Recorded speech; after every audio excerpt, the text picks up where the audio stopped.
அந்த பாடல் திருமந்திரம் அழகாக பேசும்.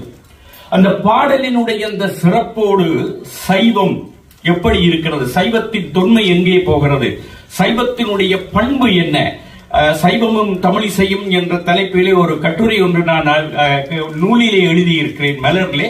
நான் அதை பற்றி இங்கே பேச போவதில்லை. அது தாண்டி வேறொரு கோணத்திலே இருந்துதான் நான் இப்பொழுது இந்த தலைப்பை பார்க்க போகிறேன்.